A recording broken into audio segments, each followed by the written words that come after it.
Hello বন্ধুরা, আশা করি আপনারা ভালো আছেন ও সুস্থ আছেন।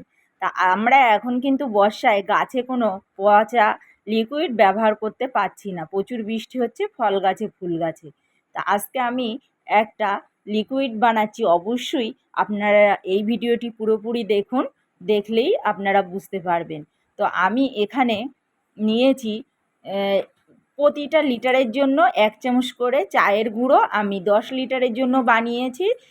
চায়ের গুঁড়োটা আমি 10 চামচ নিয়ে 10 মিনিট ফুটিয়ে নিয়েছি। আর এরকম সাইজের 2টো লেবু আমি নিয়েছি, সেটাও লেবু চায়ের সঙ্গেই আমি ফুটিয়ে নিয়েছি। আর আমি যে অ্যালোভেরার একটা পাতা দেখাচ্ছি, এরকম ছোট পাতা নিয়েছি 10 পিস। নিয়ে আমি বেশ 1 দিন ভিজিয়ে রেখে দিয়েছিলাম। রাখার পরে আমি এই 1 দিন পরে দেখুন আমি ভালোভাবে চটকে নিচ্ছি। লিকুইডটা কিন্তু অনেকটা সম্পূর্ণ মানে নালালো টাইপের হয়ে গেছে।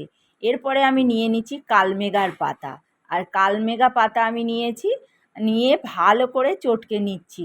সবুজ পাতা, যেহেতু আমরা সবুজ পাতা ব্যবহার করছি এখানে। আর তারপরে নিয়েছি নিম পাতা।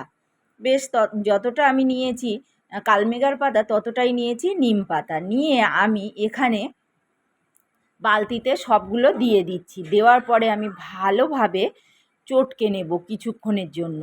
চটকে নিয়ে আমি তার সঙ্গে চায়ের পানিটা মিশিয়ে দেব। আর এখানে অ্যালোভেরা নিয়েছি, যেহেতু সবুজ পাতা, তাই সবুজ পাতাতে প্রচুর পরিমাণ নাইট্রোজেন থাকে। অ্যালোভেরা কাটিং রুটিং হরমোন হিসেবে ব্যবহার করা হয়, আর ফাঙ্গিসাইডেরও কাজ করে। এখন যেহেতু প্রচুর বৃষ্টি হচ্ছে, তার জন্য আমি অ্যালোভেরাটা নিয়েছি। আর সারা বছরই প্রতি মাসে একবার অ্যালোভেরা কিন্তু লিকুইড বানিয়ে গাছের গোড়ায় দিলে গাছে কিন্তু গ্রোথটা খুব সুন্দর হয়। আর চায়ের গুঁড়োতে তো প্রচুর পরিমাণ খাবার আছে, সেটা আমি আপনাদের পরে শেয়ার করব। আর তার সঙ্গে আমি এবারে খাবারটাকে ভালোভাবে মিশিয়ে নেব। নিম পাতা কীটনাশক হিসেবে আমরা ব্যবহার করি, স্প্রেও করি, আর বা গাছের গোড়ায়ও দিয়ে থাকি। তো এখানে আমি ভালোভাবে 10 মিনিট ধরে ভালোভাবে আমি মানে কষতে নেব। কষানোর পরে লিকুইডটা কিন্তু ভালোভাবে বেরিয়ে যাবে। বেরিয়ে যাওয়ার পরে আমরা এর সঙ্গে আরও 5 লিটার পানি মিশিয়ে নেব। আর যে নিম পাতা, অ্যালোভেরা, কালমেঘা, আমি 3টে গুণ নিয়েছি। 3টেই কিন্তু মানুষের কিন্তু প্রত্যেকের জন্যই কিন্তু প্রচুর পরিমাণ উপকার। আর এটা আমাদের গাছের জন্য সেরকম উপকার। তাই আপনারা অবশ্যই এইভাবে বাড়িতে লিকুইডটি বানিয়ে নেন। আর এই 10 লিটার পানিতে আপনারা 10 চামচ হলুদ মিশিয়ে নেবেন। আমি 10 চামচ হলুদের গুঁড়ো মিশিয়ে নিয়েছি, বা যাদের কাছে কাঁচা হলুদ থাকবে তারা কাঁচা হলুদ বেটে দিয়ে দেবেন।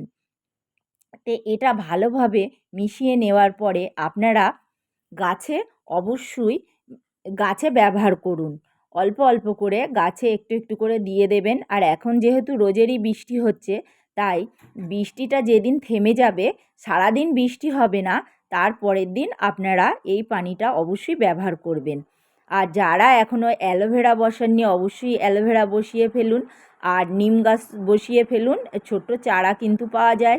আর যারা ফ্ল্যাটে বা শহরে থাকেন, তাদের কাছে একটু মানে অসম্ভব নিম গাছ পাওয়া।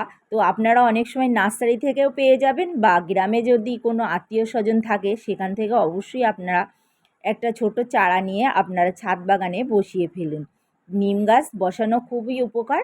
নিম পাতা রস খাওয়া, নিম পাতা ভাজা করে খাওয়া, নিমের ছাল ভিজিয়ে খেলে কিন্তু লিভারের খুবই এক বিশাল উপকার হয়।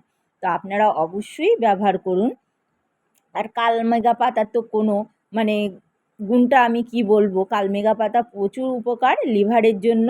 যাদের মানে বাচ্চাদের খাওয়ালে খুবই উপকার। তো এটা তো বেটে খাওয়ানো যায় না, তাই আপনারা পাতাগুলো তুলে বেটে ছোট্ট ছোট্ট বড়ি করেই অবশ্যই খেতে পারেন।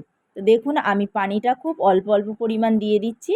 এই পানিটা আমি যত ফুল গাছ আছে দেব। আর অ্যাডিনিয়াম গাছে অবশ্যই আপনারা এই লিকুইডটি ব্যবহার করতে পারেন। আর এতে যদি 2-1টা পাতা গাছের গোড়ায় যায়, তা কোনো অসুবিধা হবে না। আর উপরের পাতাটা একটু হাত দিয়ে সরিয়ে নিয়ে আপনারা সেই পাতাটা যেখানে কম্পোস্ট মানে লিফ পাতা পচা সার বা কিচেন কম্পোস্ট বানাচ্ছেন, সেখানে আপনারা দিয়ে দেবেন। বেগুন গাছের গ্রোথটা কিন্তু খুবই সুন্দর, আর প্রচুর বেগুন দিয়ে যাচ্ছে। তো আপনারা সব সবজি গাছে এই লিকুইডটা ব্যবহার করুন, ফল ফুল ও সবজি গাছে।